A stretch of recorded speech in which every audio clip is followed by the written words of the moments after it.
Suppose you tell me how much you know. Miss Ann Collins was dead before the act double indemnity clause in his policy. We'll find out. You could have saved yourself a trip for we. Now, I'll tell you when off a canyon road a little after 10 o'clock. That. Coroner's report 2 hours when the accident occurred. There's a blunt instrument. Someone... Just 2 hours later, that car drops off at his wife. Apparently wasn't home. He brought her home about 11. That's Jack's. Cab picked her, drove them home. She's been into her, doctor says. We drive over there and see her any time now. Drive over there? Oh, Maynard. That's about 5 miles nearer them. Only some people live there up the top of the little canyon. Narrow. There's a lot of quick turns first turn. Uh-huh. Crash. Is he the only one who heard of this? That's not too surprising, though. Up the top of the canyon. His neighbors at the first turn of the road below Collins. No one lives in between them. After Pinkert, there isn't much the rest of the way into Manitou. Pretty isolated road is, but it comes out right on Manitou's main drag. If you know how to handle that road, you could get right from the center of things in 3 minutes. Suppose we go out there, see Mrs. Collins. You can see the layout yourself. Fine. Oh, does she know yet that her husband was murdered? Yeah. Doc told her a little while ago.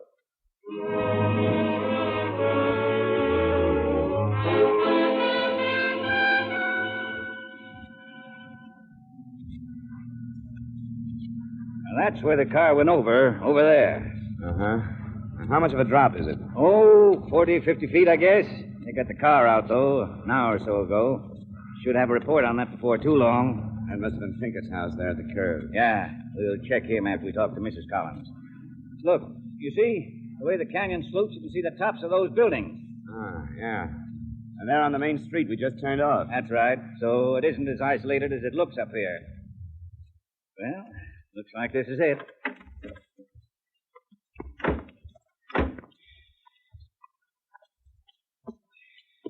This altitude will cut your wind. Oh, I got to live 5 or 10 minutes up here. Never noticed it. Takes a while to get used to it, all right. Yes? Lieutenant Anders, to see Mrs. Collins. Oh, sure. Come in. Come in. This is Mr. Dollar. Hello. How you I'm doing? Ralph Turner, Aunt Delia's nephew.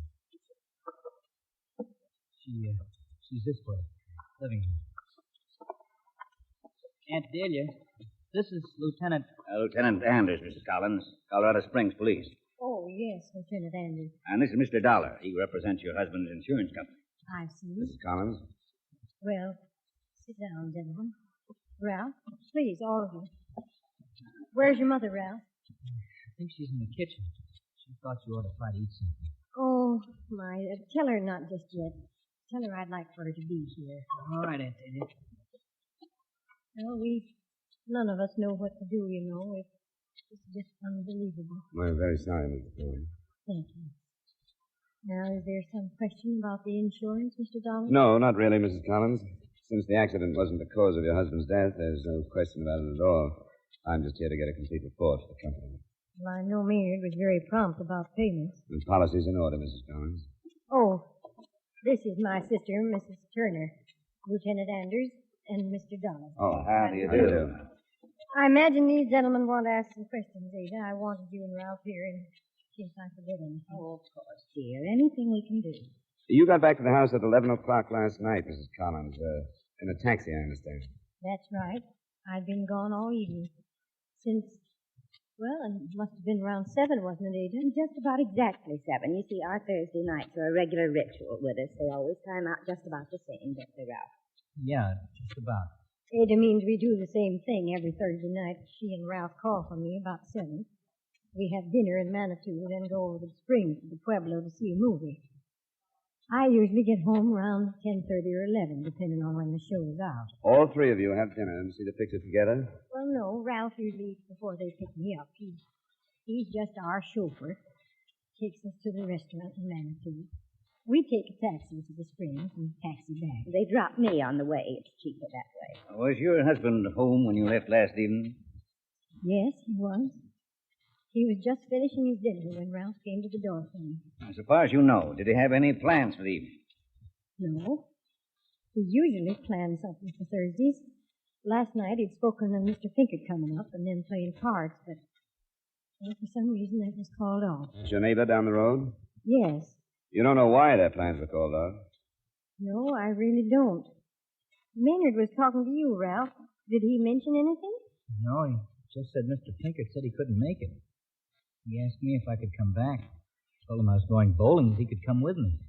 He said no. I sure wish I'd come back now. Ralph and his uncle were devoted to one another. You see, Ralph's father, my husband, passed away some years ago. It's just been wonderful to us both ever since. It sure has. Well, Maynard and I never had any children of our own, Lieutenant, so Ralph, of course, was special to both of us. Mrs. Collins, this may be blunt, but I'll have to ask you. Did your husband have any enemies, anyone who might want him out of the way? Why, not that I know of. I just can't imagine anyone not liking Maynard. I suppose that's just natural. Someone killed him. I know. Look, do you have to say things like that? I'm afraid so. Well, that's all right, Ralph. Lieutenant has every right. I want to help all I can. Mrs. Collins, was your car in front of your house when you left last night? Yes, I believe it was. Mm-hmm. Maynard often left it there. Yes, it was there, all right. Parked heading down the canyon. Remember, Ralph? We pulled up just in front of it. Yeah, we did. Well, is it important where the car was? It was important to the murderer, Mrs. Collins. It must have looked like a cover-up for him. A natural just sitting there in front of the house. Did it happen in the car? We don't know yet. We don't know where it happened. We have men checking outside. Some of them will be coming in here in a while to give the house a going over. After that, I get the report on the car. We should know a lot more. I hope so, Lieutenant. Whoever it was, I hope you find him soon. We'll get back to you, Mrs. Collins. We'd appreciate it if you'd stay here together. We may want to talk to you again. We'll be here. We won't leave Aunt Daisy. And if you think of anything that might help us, let us know. By the way, Ralph, where do you do your bowling? The Clark Lanes in Manitou. Mm-hmm. I was there. You can check. We will. We did, too. According to the bowling alley reservation book, Ralph had the third alley from 7:15 to 10:15. A regular Thursday night customer, the owner said. Apparently, the whole family spent their Thursday nights in a prescribed manner, and everyone was properly accounted for between 8 o'clock when Maynard Collins was murdered and a little after 10 when Collins' neighbor, Doug Pinkard, heard the crash. It seemed like a good idea to talk to Pinkard. Nope, it couldn't have been any earlier. I know, because the 10 o'clock news had just come on when I heard the crash. Were you alone when you heard it, Mr. Pinkard? I'm a bachelor, Mr. Dollar. Alone a good bit of the time. You called off some plans you had last night, Mr. Collins, didn't you? Yes, I did, but what difference does that make? Do you know that Collins was murdered? No, I don't know that. How could he be murdered and go off the road? He'd been dead 2 hours when that happened. You're sure about the time you heard the crash? I'm positive. 2 hours? What? That would make him dead around 8 o'clock. That's right. Does that mean anything to you? No, it doesn't mean anything to me. You didn't hear anything around 8 o'clock, any commotion or struggle or a car going by or anything? No, not at 8 o'clock. I heard a car around 7, but that was Delia and them. I saw them go. They're regular as clockwork, you know, every Thursday night. And that's the last car you heard the crash? That's the last one. Mm-hmm. Yes, that's the last one. You're sure you'd hear a car if it came by this way? I usually do. I don't get a lot of traffic up here, you know. I usually take a look when I hear a car come. Well, maybe there's another road out of here. Is there, Mr. Pinkard? No, this one sort of peters out up above Collins's. The only way to get up to Collins's is up this road here. How well do you know the Collins?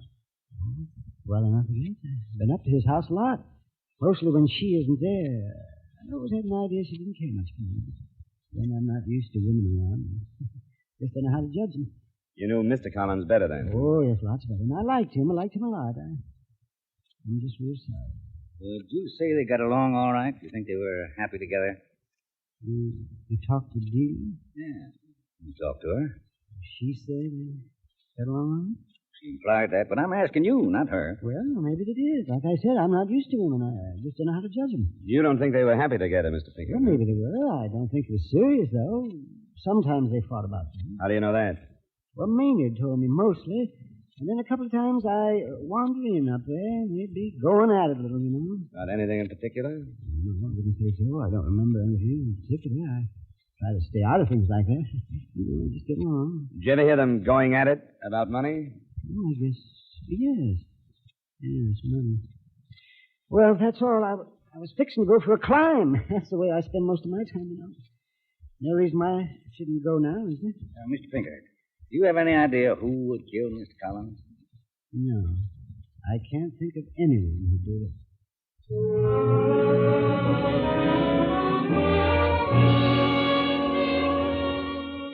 Somehow I had the idea that Pinkett was ordinarily a man of very few words, that he'd said more in the last 10 minutes than he had for the last 10 years, but you never know. Anders was pretty stumped. I didn't blame him. No scene of the crime, no murder weapon.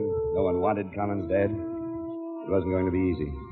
Back at headquarters, a new development was waiting for us. His name was Clint Bingham. I run a service station in Manitou. Maynard, Mr. Collins, called me about 7:30 last night. Told me he had a flat tire and wanted me to come change it. I was low and had a couple of customers, and they told me to come up when it goes up for the night. And I did. What time was that? It was right at 8 o'clock.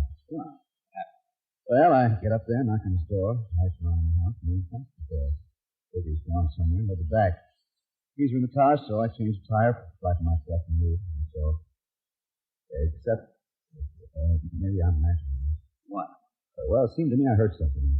Something in the brush. It could have been an animal or something. And I don't know. A little later, it sounded like something sort of running. I wouldn't want to say for sure. Did you tell what direction the sounds came from? It seemed like it was down the Pinkett. Uh-huh. I don't think most I think it's always climbing for one little while. How about that? Yeah, I checked in with you earlier, only I went hunting with you this morning. Just got back in. I heard about it. Just a minute. Anders.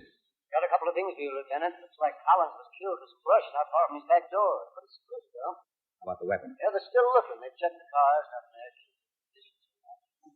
Just got a call from the emergency hospital. That fellow Pinkett reported the crash. Yeah? He walked in front of a car over in Maynard. Pretty bad shape.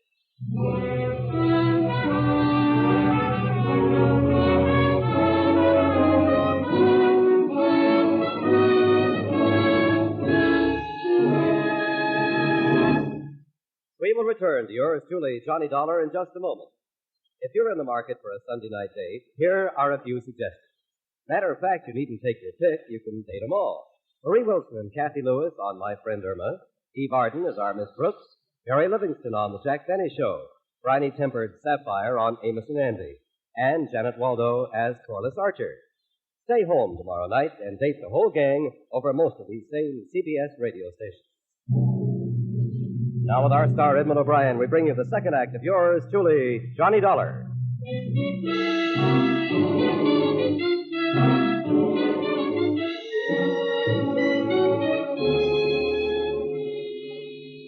It was going to be a while before Pinkett would be in condition to talk.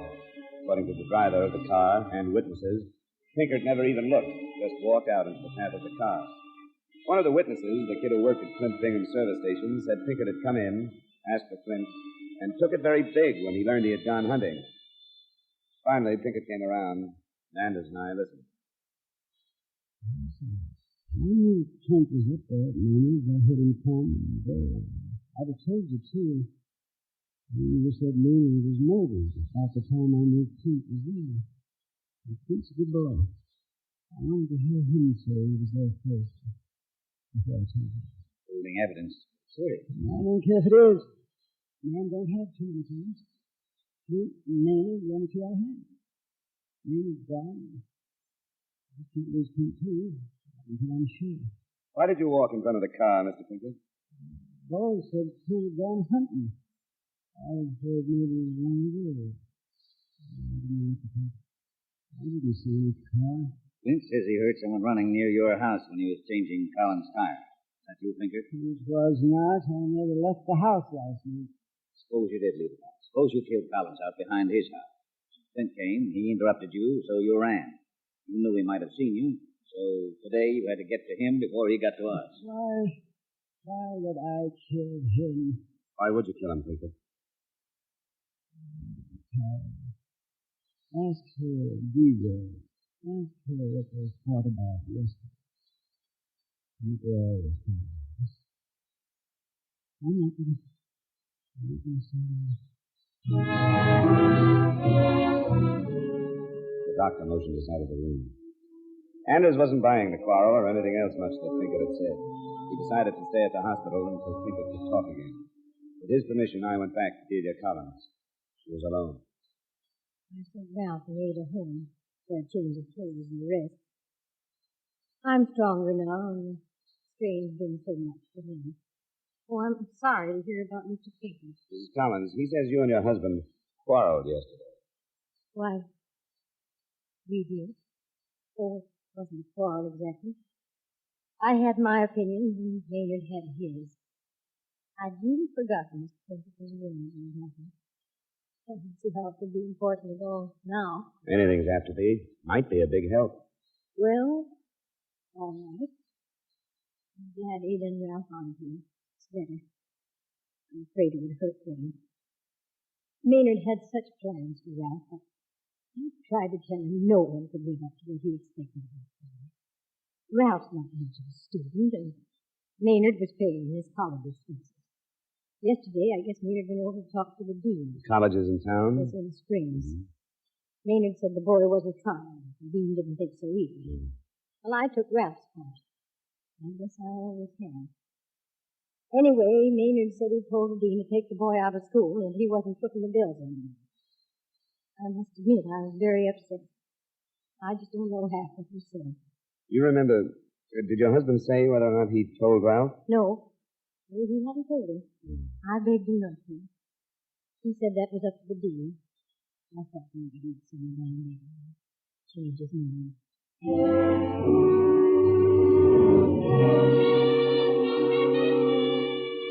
It didn't seem like much to bother Anders with, not until I knew more. And when I knew more, it wasn't worth it. Dean Mitchener at the college hadn't told Ralph anything about his uncle's visit the day before. He'd planned to tell him the next morning. But after he heard about the tragedy, he decided the news would keep. I told him where he could reach me, and I rejoined Lieutenant Anders at the hospital. They came up with the murder weapon, found it half buried under some brush. The canyon slopes down toward the main street. It's a tire iron. Bingham's? He says it isn't his. Tire irons are pretty much alike. We're checking his prints against those on the iron. I can't figure Bingham showing up like he did. We wouldn't have known he was there if he hadn't told us. He could have thought Pinkard had told us, or that he would. Still don't know anything about the motive. I'm waiting to put the two of them together. Someone's got to give. Pinkard's still in bad shape? Doc says to wait a while.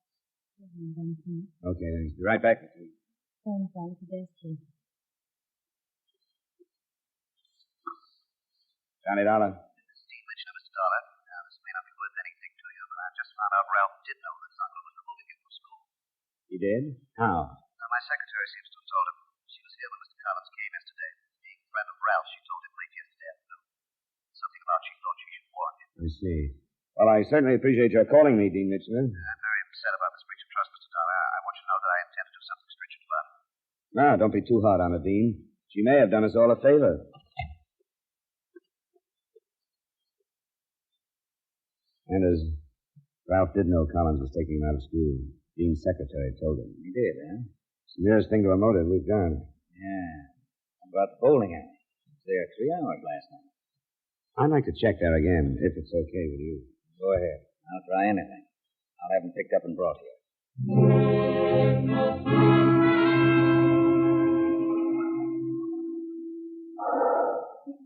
Sure. I bet pins for him. He bowls the alley 3 times every week. Wasn't anything different about last night? No. Just knock the pins down. I set him up, same as any other night. And he bowled from 7:15 till 10:15 last night, huh? Well, I'm not sure of the times. The book would show that. Well, that's what the book says. Well, then, did you say 7:15 till 10:15? That's right. Well, I quit before 10 last night. You're sure about that? Sure, I'm sure. I was home by 10, a couple miles from here. And I'll tell you something else. No one bowls on my alley from about 7:45 to 8:15. That's when I eat my dinner. My alley's closed then. The time's fit. Ralph could have made it up to his uncle's and back while the pin girl was eating the dinner. But if he'd driven up the canyon, Pinkard would have heard him. Maybe he hadn't driven up. There's that to consider. Lieutenant Anders was considering a lot of things when I got back. Oh, come in, Dollar. Ralph here was beginning to open up a little. He doesn't deny he knew Collins was taking him out of school. Why should I deny it? It mean anything to me going to school. Uncle Maynard's idea in the first place. I'd have to have a better reason than that to kill him. Did you have a better reason, Ralph? Suppose I was bowling last night. You weren't bowling from 7:45 till 8:15 when your uncle was killed. Sure of that, Dollar? The pin girl was having a dinner then, always does, she said. How about that, Ralph? So maybe I wasn't bowling so long. What'd you do in that half hour? I don't know. Nothing important. Did you leave the bowling alley, Ralph? I don't know. Here, Lieutenant, the last set of prints checked. Thanks, Sergeant. Thanks very much. These are your prints, Ralph. Murder weapon. It didn't have anything to do with school. I left the bowling alley, all right. I couldn't stand just walking around knowing what I knew. Then you got a hold of him. Got out of the car, grabbed for something heavy and went up there. Walked up. Did you walk past Mr. Pinkett's? No, not the road. I climbed the canyon. Pinkett always knows who comes and goes. I got up to the back door of the house. Mr. Maynard was there on the back porch. He was firing. Never made a sound. I come down a ways. I heard a car out front. I ran and back to the canyon, maybe, road maybe. I soon I was back there. But you went back again, didn't you? Yeah. I thought about him. How they'd find him. Maybe even Aunt Delia or Mom. Yes, and I went back. I remember the car out front. Just a minute. Why'd you do it, Ron? It was just him. He was being such a generous guy, always paying the bills. Everybody ramming him down my throat all the time. I knew he wasn't so great. I knew about him and women for a long time. Sorry for Aunt Delia, that was wrong. So I found out he was bothering Mom. I had to kill him.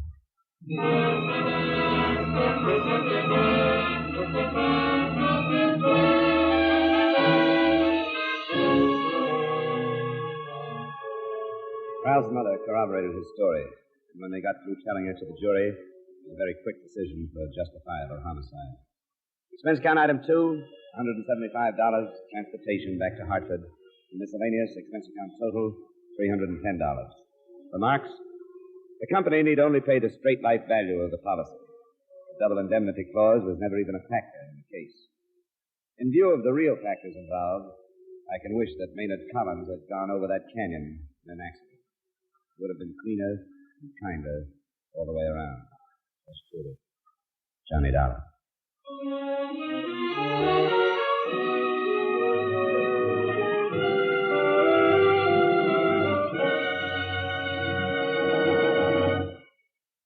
Yours truly, Johnny Dollar, stars Edmund O'Brien in the title role and is written by Kathleen Height with music by Wilbur Hatch. Edmund O'Brien can now be seen starring in the Paramount Pictures Technicolor production Silver City. Featured in tonight's cast were Ed Begley, Gil Stratton Jr., Jeanette Nolan, Virginia Gregg, Howard McNear, and Hy Everback. Yours truly, Johnny Dollar, is transcribed in Hollywood by Jaime Del Valle.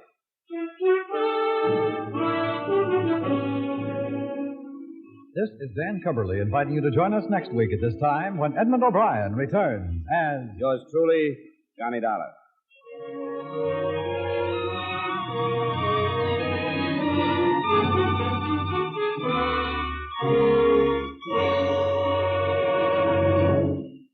This is Edmund O'Brien again. I'd like to speak to you for a moment about one of the most important duties of American citizens. Today, every American has an opportunity to share in our common defense effort.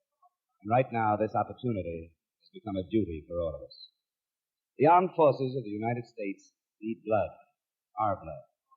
The Korean campaign has gravely depleted the supply on hand, and this must be replenished if we are to afford our servicemen the protection they are giving us.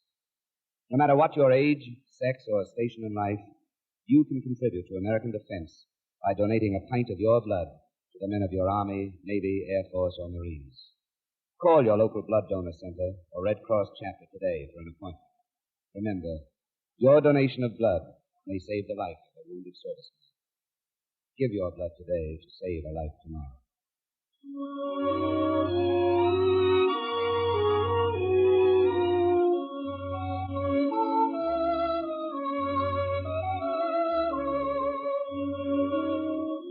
A little earlier, we mentioned the ladies who'll be on CBS Radio tomorrow night. Now, here are the men. My friend Irma shares her lazy boy friend Al with one and all. If you like 'em older, there is Professor Kropotkin. For a date that's shy, try Mr. Boynton, the object of Eve Arden's affections, as our Miss Brooks. Enjoy the fun with these men on most of these same CBS radio stations tomorrow night.